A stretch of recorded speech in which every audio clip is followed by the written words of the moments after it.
Today we're going to be talking about the vintage, and I understand to some people this might not be considered vintage. It's just barely. It's really not 30 years old. It's 29 some odd months. Call it 30 years.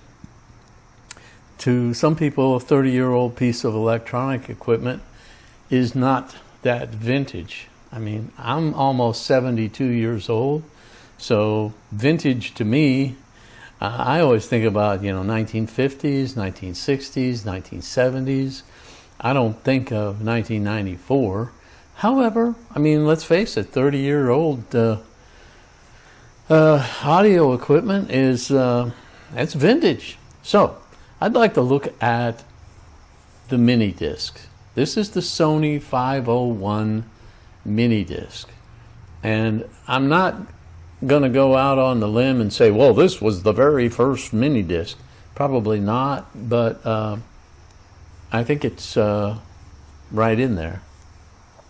If you're not familiar with MiniDiscs, they use a mini disc. It's like a CD. It kind of really reminds me of the old computer floppy disks. But supposedly it's a mini disc, and it'll hold up to about 25 songs, although it's really based on minutes. And I kind of got a feeling about 80 minutes is about how much audio you can put on this. But it's, let's see, not to stammer and stutter here, but yeah, says 80 right on it. So 80 minutes worth of music. And today's standard, that's not very much. But what I'll probably need to do is take the camera off the tripod and get up close on this so you can see its basic functions. I'm not going to go into an extreme amount of detail, but I still use the mini discs. I've got about 5 of them and a couple of parts machines. They seem to be pretty reliable. The one thing that does break on them is fairly, it wears out, within 5 years or so, is the belt that loads and ejects this disc. And if you power it on and it won't load, or if it's got a disc stuck in it and it won't eject, then it comes across as if it's broke. And you'll see them on the old flea. That's what I call eBay, Fleabay. You'll see them for sale once in a while, and they say power's on and that's it, or won't eject, or won't accept the disc. And most of the time, it is just that little belt in there. It's only about that big around, little square belt. You can buy them for about $11. I mean, I have found them outside of Fleabay, from a regular company. They were selling them for $2.97, so I ordered a bunch. But because they're rubber, I mean, they don't last forever. They tend to get gummy and away they go. However, and I've got a mini disc player here that I'm going to open up and show you the inside, so just kind of show you a little bit about that. But I'm going to remove the camera, get up close. We're going to play a disc and record on a disc, show you how it does. It's really efficient and easy. I'll be holding the camera with one hand and trying to do the other parts with the other hand. So bear with me. I'm not a professional. So anyway, we have the mini disc. We're going to power it on, and naturally it says no disc because there is no disc. And but we're going to put it in. You see, it's got a little arrow indicating put me in this way. Welcome. TOC stands for table of contents. It's reading it, and what it shows is there are 10 tracks that have been recorded on here. It has 42 minutes and 53 seconds worth of recording time left. You got your basic play, pause, stop, record. This function up here helps you select the tracks that you want to listen to. And if there's any downside to the mini disc, it would be this little control right here. As you can see, it tends to see I went from track 7 to 11, and I've got 5 of these mini disc recorders, and they all do this. So it's just real sensitive. I'm trying to dial back to the tracks. There's 4, trying to go to 3. Now I'm on 5. Now I'm on 4. Now there's 3. Okay, so anyway, there's that. If you push in on it, it'll start playing or it'll pause. These little doors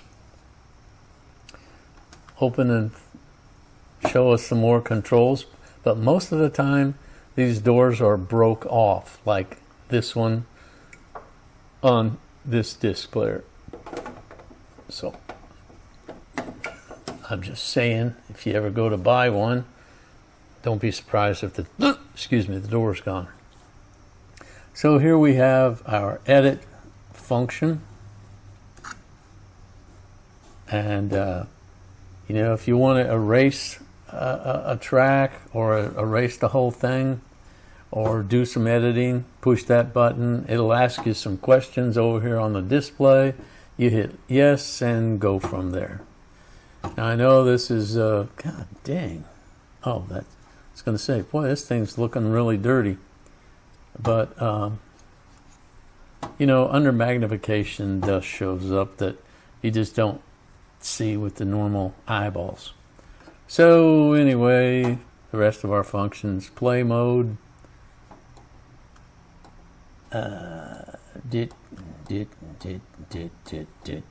whatever.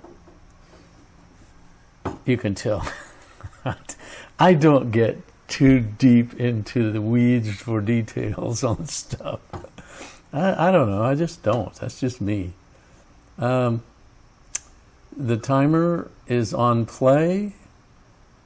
Oh, I guess you could put it on record. I don't know. We'll have to try that. I'm on analog input-wise instead of digital. I'm always analog. And the clock set, you know what? I don't know what that's about.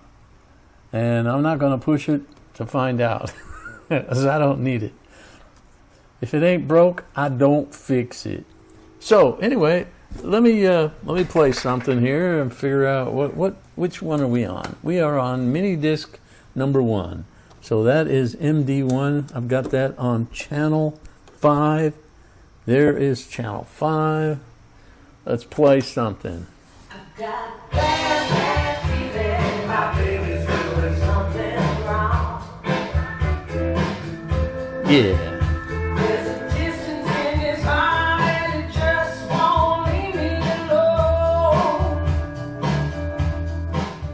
So there we hear that, and you know, if we want to go up to the next track, see what that is. Oh, sounds like Bandit.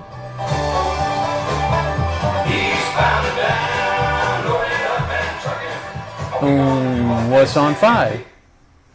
What's on 5?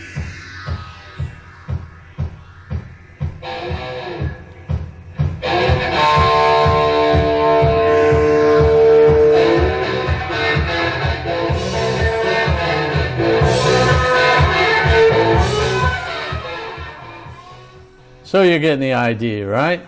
Okay. Well, let's stop it and let's record something so we can see it work. First of all, we've got to take it offline so we don't push a bunch of feedback in there. I'm gonna use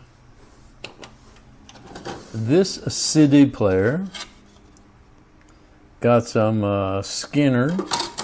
Oh yeah, a lot of people go, what the hell's a CD? Oh Lord. You know, I really don't know why the mini disc did not catch on.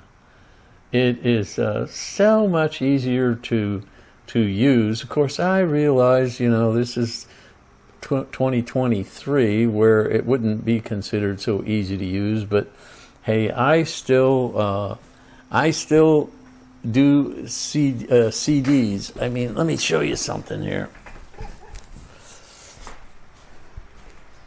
All these CDs, there's running across there. I mean, those are records, and over there, CDs. I still use them and listen to them. So, anyway, back to what we were talking about, the mini disc. I don't know why it didn't catch on. I just don't know why. But it didn't. There's still a lot of them out there for sale. Okay, let's record something. I'll show you how it records.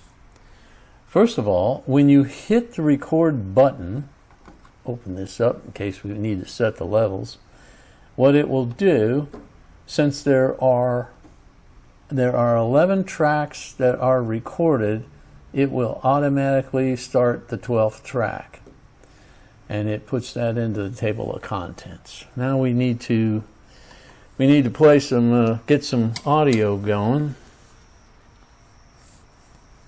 Which I did load that, didn't I? Yeah, I did. Okay. That is one. Oh, I don't have CD1. There we go. See, you gotta know your switches and dials when you're around this stuff.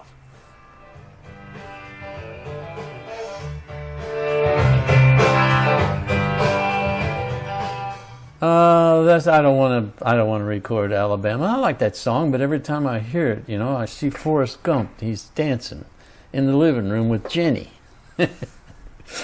Okay, you can see. I'll stop the CD player, and you can see we don't have any audio, and now we have audio. Let's find a song to record. 2 steps. Give me 2 steps. Give me 2 steps. Hello.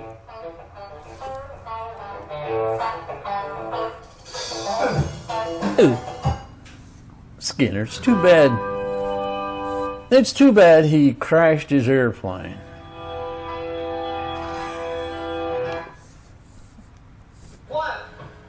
No.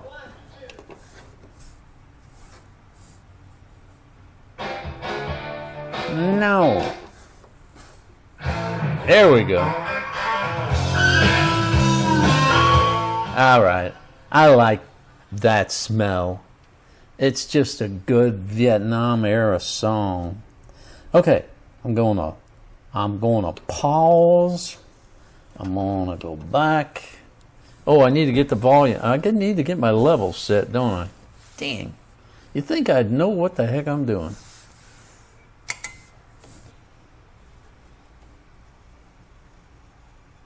Hello?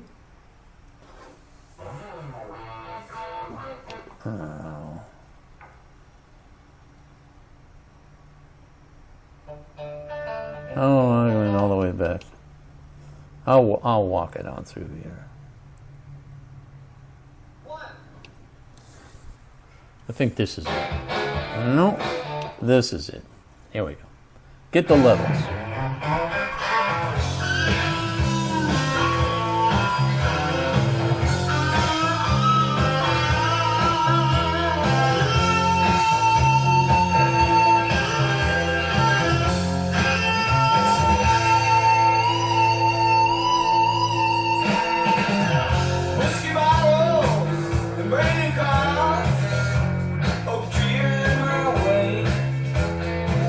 There's too much cold.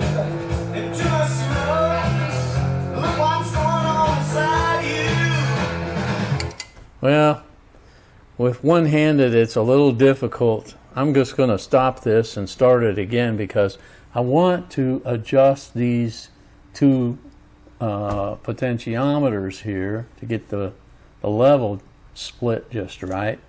But you know, it's two separate pots, but they're all on one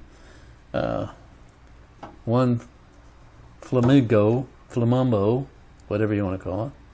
And so you need really two hands to do that. So let me just set this down for a minute. Okay, I got it set. I suspect I edited that out so you didn't have to sit there and watch me jack with that. I'll go back to the beginning of the song. Again, I only have one hand, so we will hit... Nope. Pretty instantaneous. We're on record. We hit play and...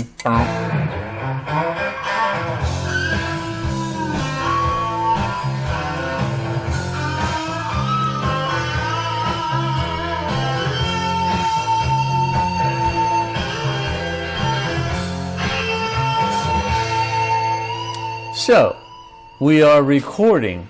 I'm just turning the monitor down. The feed is still pumping out pretty good.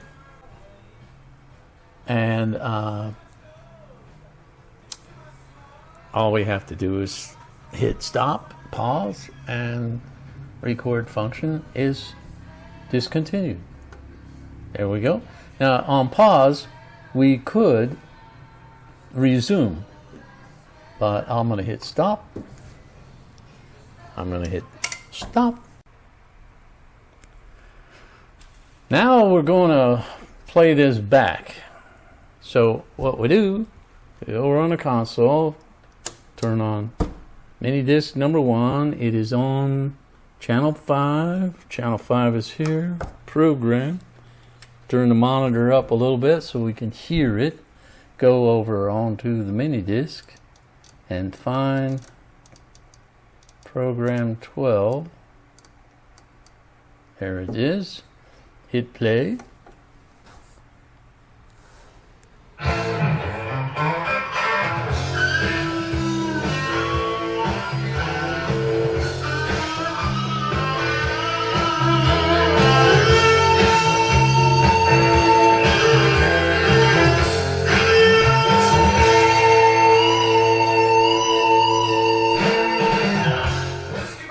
So there you have that. That's how it works. Now I'm going to open up this MiniDisc player. There's nothing wrong with it. It works great. But I've got the screws out of the side. I'll set the camera down, remove the lid, and come back and show you what's on the inside. And don't expect much because there's not much. Here's the guts. Power transformer. Power supply. Logic circuit and audio. And of course, you know, you've got the facing the LCD readout and the disc player. Now, I mentioned earlier that the one of the problems that these seem to have is, and I can't show it to you because it's underneath this disc drive, that there's a little motor and there's about a 1-inch in diameter belt that loads and ejects the disc. And if that belt breaks, then, you know, if sometimes they break and after it ejects and there's nothing in there, but the readout will say, you know, it's got a problem. If you get a disc stuck in there and it won't eject, it's usually because the belt's broke.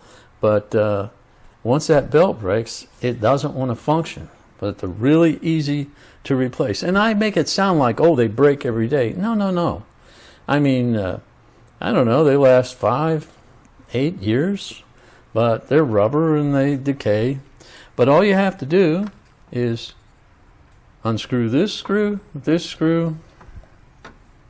down here, and here. Those 4 screws, these 2 little ribbon cables, they slide right out, and you can lift out the disk drive.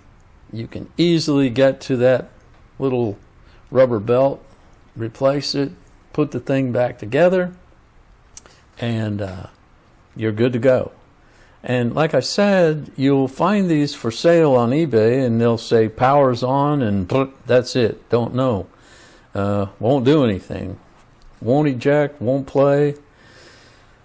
And that not always. I mean, sometimes people have stupid high prices on broken equipment, but generally speaking, you'll find one pretty cheap. I think every one of my MiniDisc players that I have bought, I bought that way with the broken belt. People not knowing that the belt was broken, and of course, I think I mentioned, but you can buy the belt on eBay with shipping for about 15 bucks, but I found them online from another company for $2.97. So, you know, I just bought me a sack of those. Here's the remotes. There's 2 different remotes, but they both do the same thing. And what you can do is you can input your audio information. I think I've got a disc here that's got some, you know, tells who the artist is. Let me find one. Yes, we have Jars of Clay, so it should read out.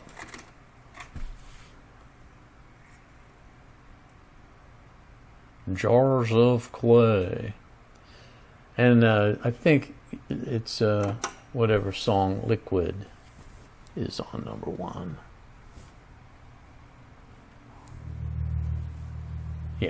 Yes, of course.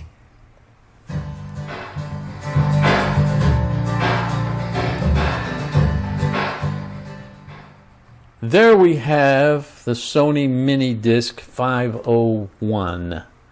A fine piece of vintage equipment. I don't know what else to tell you about it, other than